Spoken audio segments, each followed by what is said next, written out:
अस्सलाम वालेकुम dear students.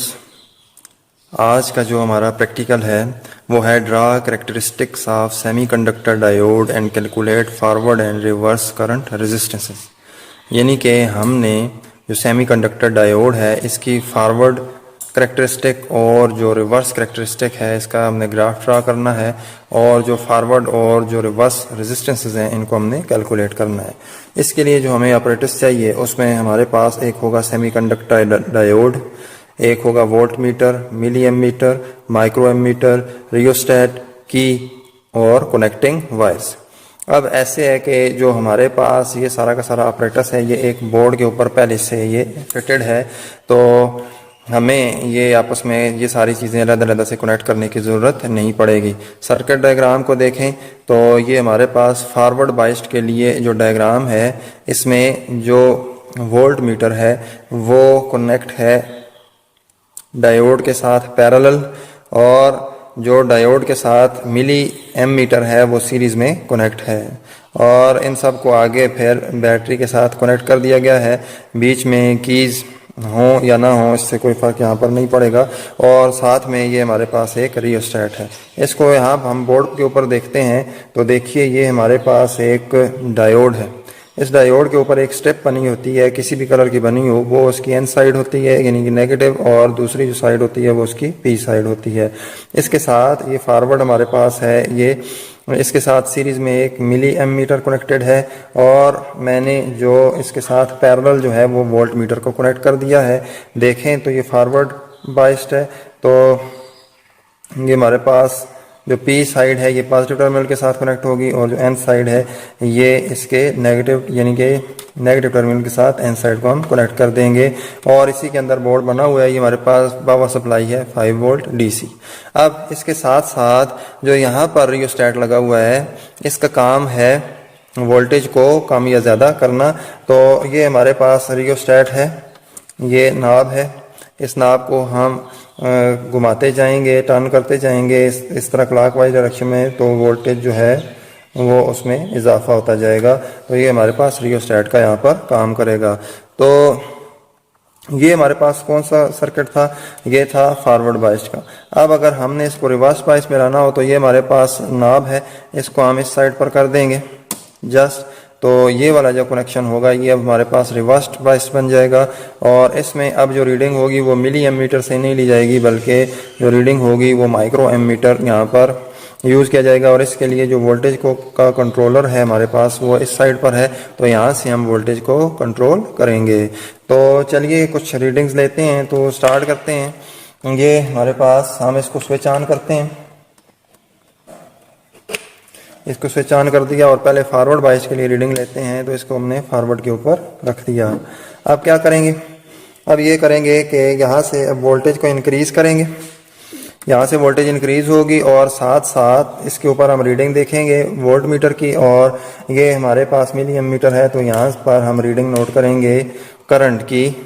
तो चलिए स्टार्ट करते हैं। देखें सबसे पहले मैं इसको अब 0 से 0.1 वोल्ट पर लेकर आता हूँ, 0 से 0.5 तक, ये 5 इससे हैं तो 0.1 वोल्ट तक ये चला गया। अब जो मिली एम मीटर है इसके ऊपर जो रीडिंग होगी वो 4 और 5 के दरमियान में आ रही है। इसका मतलब ये है कि जो रीडिंग है वो तकरीबन हमारे पास है 4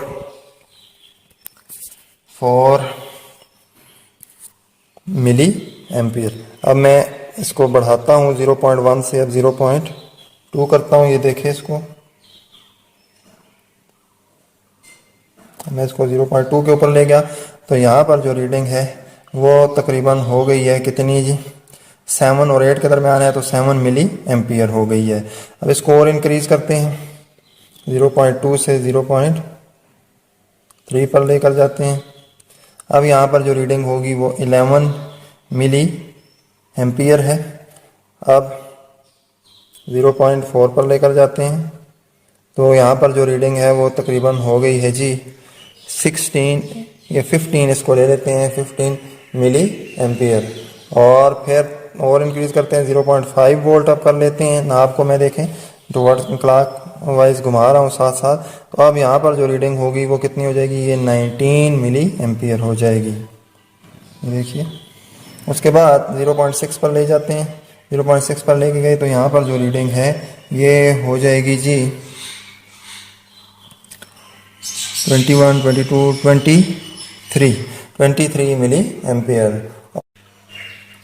अब 0.6 से मैं इसकी वैल्यू 0.7 करता हूँ तो देखें यहाँ पर एकदम से इंक्रीज़ आ जाता है जी करंट की वैल्यू में, ये 0.7 पर। अब इससे और ज़्यादा इंक्रीज़ नहीं हो सकती। तो अब यहाँ पर देखिए 30 मिली एम्पियर से भी बहुत ज़्यादा वैल्यू हो गई है करंट की, जो कि इस बात को इंडिकेट कर रहा है कि ये जो 0.7 वोल्ट था ये इसका क्या था, ये इसका बैरियर पोटेंशियल था।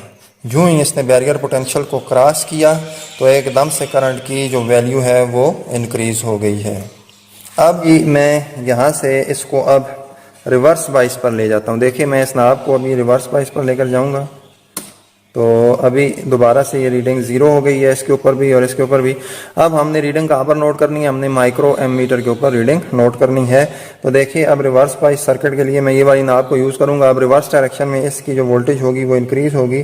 तो 0.1 किया, करंट की वैल्यू को देखें तो करंट की वैल्यू जो हो गई वो यहाँ पर तकरीबन हो गई जी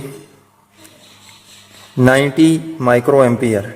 अब चूंकि रिवर्स बाइस में तो करंट कोई भी पास नहीं होता, लेकिन एक तो ये हमारे पास माइक्रो एम्पियर है, करंट बहुत ही थोड़ी मकदार है इसकी, और साथ साथ ये जो करंट होता है ये माइनॉरिटी चार्ज कैरियर्स की वजह से जो हो रहा होता है, प्रोड्यूस हो रहा होता है, और इस करंट को कहा जाता है लीकेज करंट।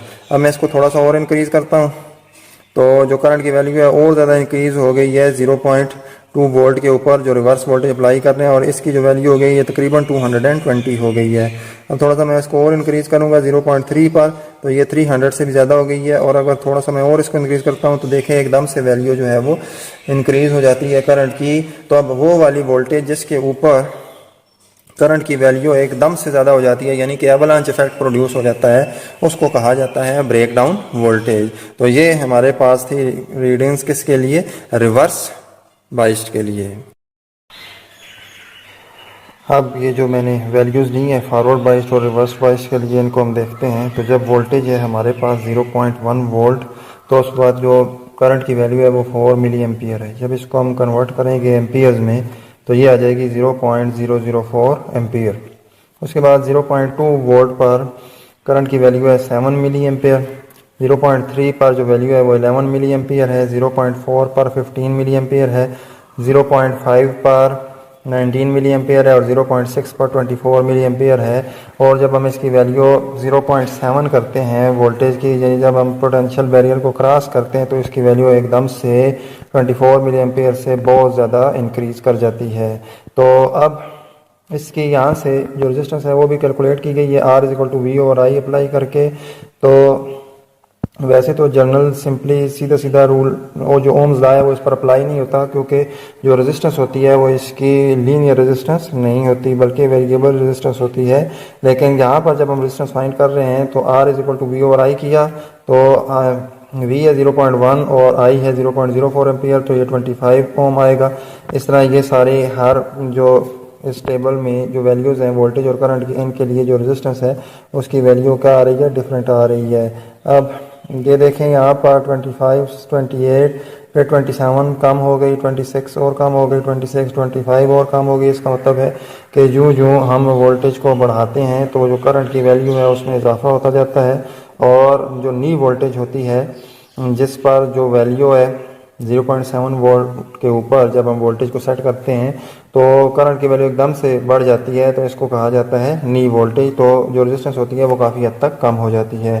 तो रिवर्स वाइज के लिए जब मैंने वैल्यू रखी 0.1 वोल्ट तो करंट की वैल्यू आई 190 माइक्रो एम्पियर। इसको कन्वर्ट करना है हमने एम्पियर में और फिर हमने V और I को डिवाइड करके रेजिस्टेंस को निकाल लेना है। इस तरह 0.2 के लिए 290 माइक्रो एम्पियर आई है और 0.3 के लिए जो वैल्यू थी करंट की वो एकदम से इंक्रीज़ हो गई, एवलांच इफेक्ट हुआ। और ये जो वोल्टेज है 0.3 वोल्ट ये है ब्रेक डाउन वोल्टेज, जिसके लिए करंट की वैल्यू रिवर्स वोल्टेज जिसकी के लिए करंट की वैल्यू एकदम से इंक्रीज़ हो जाती है उसको कहा जाता है ब्रेक डाउन वोल्टेज। तो इसको हम इन दोनों की वैल्यू इस फार्मूले में पुट करके हम यहाँ से रेजिस्टेंस को निकाल सकते हैं। अब हम फॉरवर्ड और रिवर्स करैक्टरिस्टिक को देखते हैं। तो ये देखिए हमारे पास फॉरवर्ड जो करैक्टरिस्टिक है हमने एक्स एक्सिस के ऊपर लिया हुआ है वोल्टेज को और वाई एक्सिस के ऊपर हमने लिया हुआ है करंट को। तो ये 0.1 के लिए हमने 5 मिली एम्पेयर लिया हुआ है, 0.2 के लिए जो स्केल है वो 10 मिली एम्पेयर का है, 0.3 के लिए 15 है। तो जब 0.15 वैल्यू होती है 0.1 वोल्ट, तो 4 हमारे पास 4 मिली एम्पेयर वैल्यू आई है। जब 0.2 थी तो उसके लिए जो हमारे पास वैल्यू आई है वो 7 आई है। 0.3 के लिए 11 आई है। 0.4 के लिए अब इस तरह ये इंक्रीज़ करती जा रही है लीनियर, और जब 0.7 हो गई तो ये हमारे पास देखें ये लाइन बिल्कुल ऊपर की तरफ जा रही है। इसका मतलब है कि यहाँ पर करंट की वैल्यू बहुत ज़्यादा इंक्रीज़ हो गई, और जिस वोल्टेज के ऊपर ये इंक्रीज़ हो रही है इसको नी वोल्टेज कहेंगे। रिवर्स प्राइस के लिए देखें तो जो स्केल है वो इस तरह लिखा हुआ है कि 0.1 वोल्ट के लिए जो वो किसके बराबर है, वो 100 माइक्रो एम्पियर के बराबर है। तो 0.1 के ऊपर जो वैल्यू है वो 190 माइक्रो एम्पियर है, 0.2 के ऊपर 290 माइक्रो एम्पियर है, और 0.3 के ऊपर जो वोल्टेज है वो क्या हो जाती है, वो एकदम से इंक्रीज़ हो जाती है। ये जो करंट है वो एकदम से इंक्रीज़ हो जाता है रिवर्स डायरेक्शन में, और ये होती है हमारे पास ब्रेकडाउन वोल्टेज। तो आई होप आपको ये जो हमारा प्रैक्टिकल था पीएन जंक्शन की जो फॉरवर्ड बाइस और रिवर्स बाइस करैक्टरिस्टिक का मुताला करना और रेजिस्टेंसेस को फाइंड करना, यह आपको अच्छे तरीके से समझ आ गया होगा। काइंडली चैनल को भी सब्सक्राइब कर दे। बहुत शुक्रिया।